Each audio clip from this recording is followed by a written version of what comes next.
Welcome back to Meeke. As promised, I've got Ed Vitagliano in studio with me, as I am henceforth and forevermore going to call you Eddie V.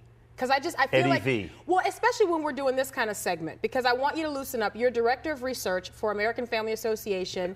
You're also staff writer for the AFA Journal. Right.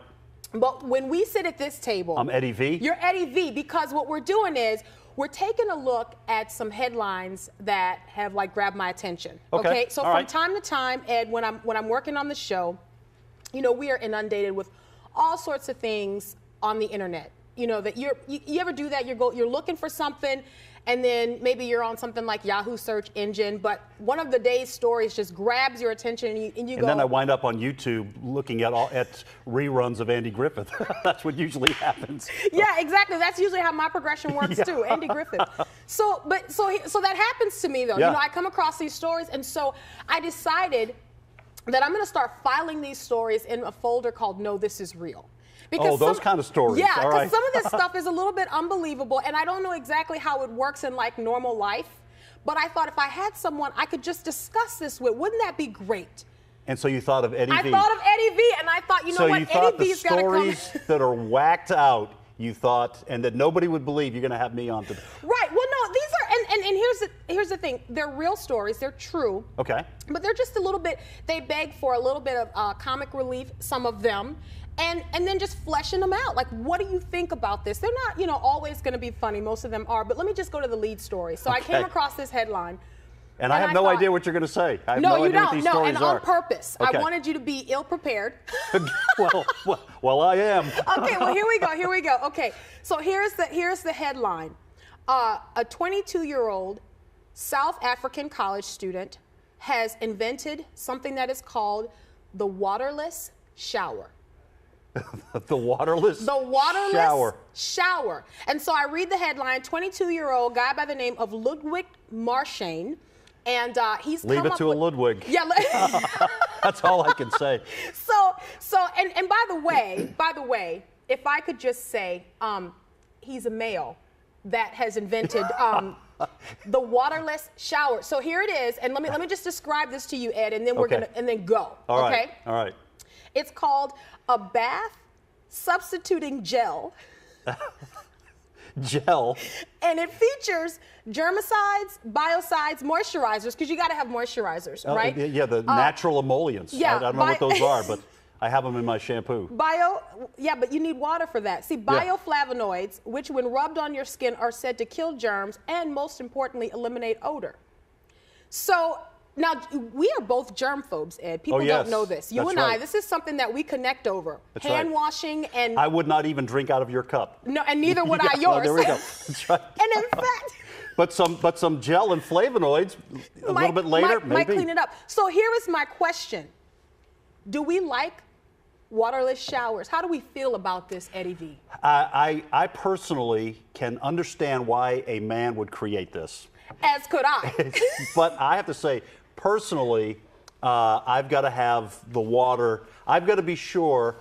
This is probably way too personal, but I'm shower, not bath, because it makes no sense to soak in your own crud and call yourself clean afterwards. So the fountain effect, the waterfall effect. I like that idea. That at least fools me into thinking that I'm clean. This thing, I can see where a guy would create this. Yeah. Because single guy, who probably will remain single, goes to pick up his date, and he's still got gel and flavonoids in his hair. And he thinks he's clean. So I think that I can see where a guy would go for that. Most importantly, he's eliminated the odor. He's eliminated the odor. Is the deal. And plus, so, you throw on far too much cologne on top of that, you are set to go. You're ready to go. You're ready to go. So, here's the good thing. People are saying that this is going to really help in countries where water is limited, and they will be able to use this, to help people who are suffering. I just have a hard time with this. Now, I'm all about the Germ-X. I use that a lot. I keep it everywhere. Big things. Yeah, I just can't see it for your body. To me, this is like Germ-X for your body, and I don't even know how you would use that. But I would say in places that don't have a lot of water, don't have access to Irish Spring, soap, I can see where you would, because in certain parts of the world, you'd want to cut down on the amount of filth and the germs and bacteria that people are exposed to. So I can say, for those people who can't get a bar of Irish Spring and don't have water, I say it's better than a dirt bath. Yeah, exactly. Yeah, which, I mean, I don't know how far away from that this is. Okay, so moving on. Here we go. Ready? Ed, you have children, 2 children? Yes. Okay, they're grown kids, grown adults married. Now, both married. And I have 3 children. I'm still paying for them, though. That's okay, go ahead. Well, I mean, but you know, that's kind of, I think that's what you sign up for, right? Okay, so recent article out here, and this grabbed my attention because I have 3 smaller children, Ed, and according to the American Academy of Pediatrics, spanking is linked to mental illness in adults. That is crazy. Yeah. You know what I hate about these kind of studies? Tell me. I hate about these studies is that there's no way, I don't think, there's any way to scientifically quantify or qualify what brutality is. But we all know when we see it. Yeah. But when you do these studies, they always say spanking leads to mental illness. Right. Spanking leads to multiple personality. Spanking leads to abuse later on. But they don't ever define what spanking is. And they didn't do it in this study. And that's what people who are upset with this, they surveyed 34,000 adults and asked if they had ever been pushed, shoved, hit, slapped, or whatever by their parents. And these were adults who were confirmed to have mental illness. And so they said, well, if you hit, push, or shove your kid, then, and they called that spanking, then your kid is going to have mental illness. So I kind of have a little bit of issue with this because I was spanked, and I'm pretty normal.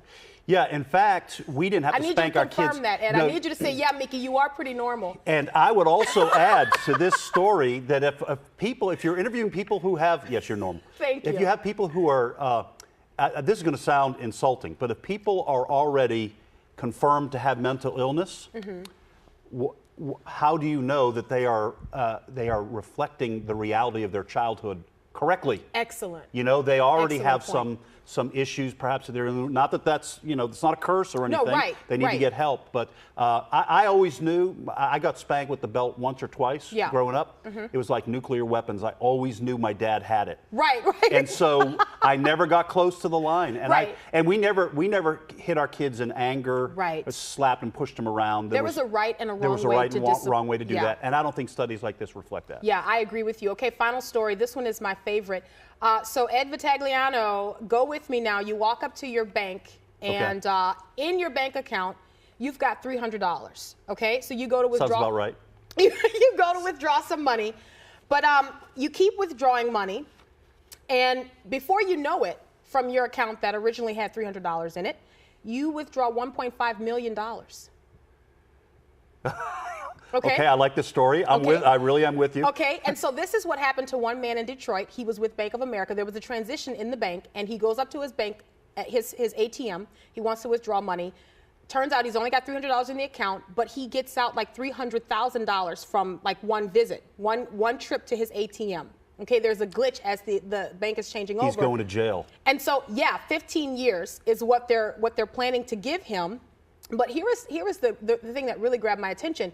$1.5 million over several trips to the ATM. So this wasn't a one-day glitch. This was several trips back to the ATM, taking out money that wasn't his own. And he gambled it all away. Oh, my goodness. Ed. He gambled it all away. And so listen, according to the DA, U.S. Attorney's Office rather, they're saying 15-month sentence is pending for this man, and they want him to pay it back. Well, look, if he only had $300 in his account to start off with, yes. Okay, this is what I keep telling people. He is not going to pay. He's not going to pay it back. And how's he going to get it? He's in prison. I mean, to me, obviously, everyone watching knows he should not have withdrawn the money. There is no good, there's no money fairy that just drops that. There was a mistake. It's like finding somebody's wallet. Yeah. You should go to the bank and say, look, they made a mistake. You should tell them. I have no idea whether 15 months is appropriate or not for that amount of money, but I don't know how he's going to ever pay it back. Don't you think something like this is clearly a 55-year-old man? Don't you think something like this is clearly fueled by addiction? I mean, he gambled $1.5 million away. Yeah, there's a bigger issue here. Yeah, there is, and also I can see. I don't know what was going on in his mind, but I can see just our human nature. Yeah. He's thinking, all right, I know this money's not mine, if I gamble the $1.5 million and make $3 million, I'll give the $1.5 million back. Yeah. And then I'll have earned some money off it. And of course, that's a lie of the devil. That's never going to happen. Exactly. But he might have hoped. And it's that a it would slippery happen. slope. Okay, Ed. All right. You ready for the fun part? Yes. Okay. So I'm talking about my pin of the week, right? You know the website Pinterest? Yes, I know the website. I have heard of it. My wife loves the website Pinterest. I don't like how you rolled your eyes when you said that. Come with me over here, Ed, because the last time I had you in studio, you can bring your mug if you want. The last time I had you in studio, you said you would only come back if we ate something. Well, you know, I'm assuming you're getting ready. I'm either going to cook or I'm going to eat. And either way, I'm rolling up my sleeves. I love it. Okay, so I'm on Pinterest all the time, and so there are certain things that get me all pinned up, meaning that I'm repinning it and I'm telling people about it. Now, what does that mean, pinning it? Well, you take this picture and you put it on these message boards that you have on Pinterest. And so people who follow you on Pinterest can see the things that interest you, can see the things that grab your attention. I can see where that would pin board. appeal to a woman. Yes, and you're gonna be on Pinterest after this, Ed, okay? So I have a pin board called I'd Eat It. And that's where I pin things that catch my attention that I go, you know what, I would eat this. And so I saw something called crock pot apple cobbler. And I thought, oh man, that's my Pinterest interest of the week. And this comes from a website called 6sisterstuff.com. I'll put a link to that on Meeke.org so people can find out. But you're going to make it. Sisterstuff.com? Yeah. It's a blog site of 6 sisters. Wow. 6 sisters and they all who cook. and they load all kinds of things on their website. This happened to be a recipe that they posted. Now I've tweaked this just a little bit, and so but I'm gonna walk you through this because you're gonna kind of earn your keep. You're gonna cook it, okay? So the first thing you're gonna do is you're gonna take your crock pot, you're gonna set it on low, right?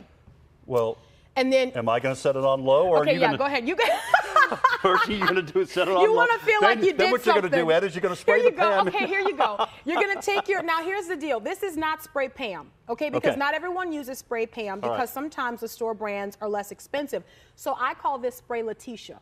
Because this is not Pam. So go ahead and spray it in the crock pot. You spray Letitia just the bottom all around. Or on the sides all around as well? on the sides, yeah. And then, now if you're, that's enough. Okay. I don't have complete coverage.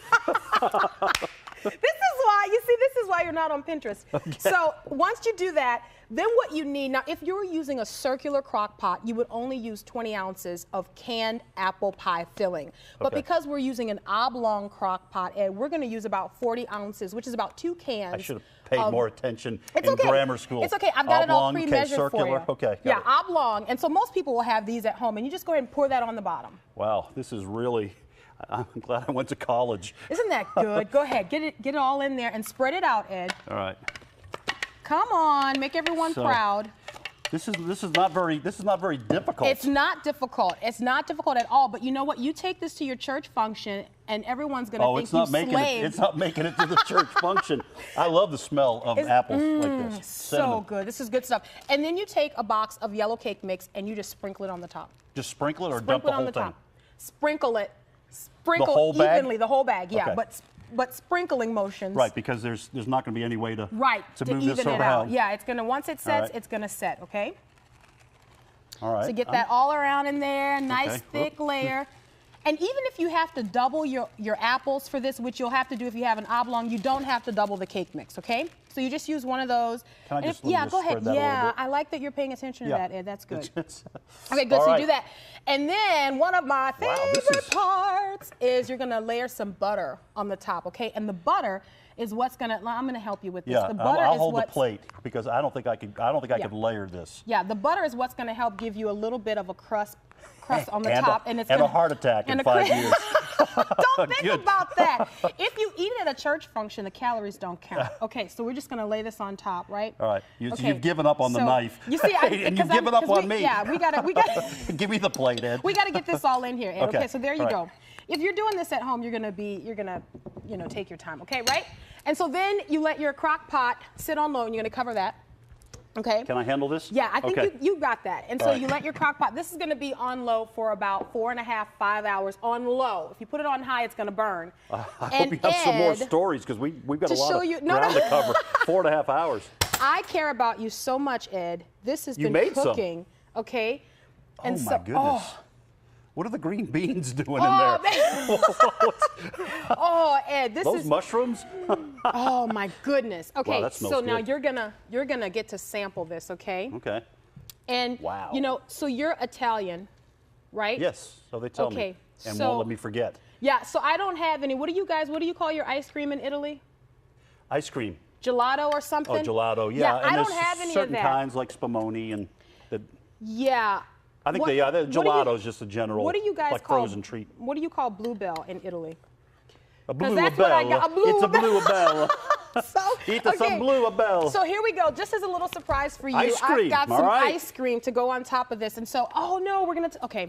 Oh, it's vanilla. I'm allergic to vanilla. You are Just not kidding. allergic to Just vanilla. kidding. Okay, so we're gonna scoop that right on top. And then, Ed, okay. Well, okay, here we go. All right. Okay, right on top. There we go. Yeah? All right, and then you have to try it. Okay. And then you tell me if this is something that you would bring to a church function. I'm gonna try it too. It's really hot, so I have to caution you. I don't want you, blaming me for like the loss of taste. That is good ice cream. No, I know. The food is, this is excellent. That's great.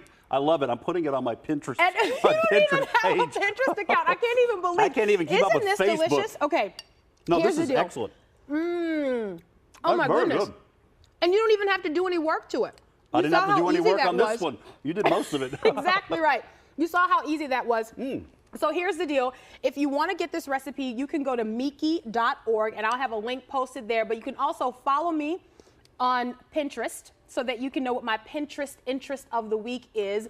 Meeke's back in about 2 minutes. Don't go anywhere. These comic franchises that really aspire greatness. There's a lot of stories coming out now about the men in the theater who protected their wives and their girlfriends. I'm a part of 1 Million Moms, and when I get the email alerts, I read them and I take action. And it's so easy. You guys have done all the legwork. You tell us exactly who to contact and exactly what to do. And I'm busy, Monica, so I like that.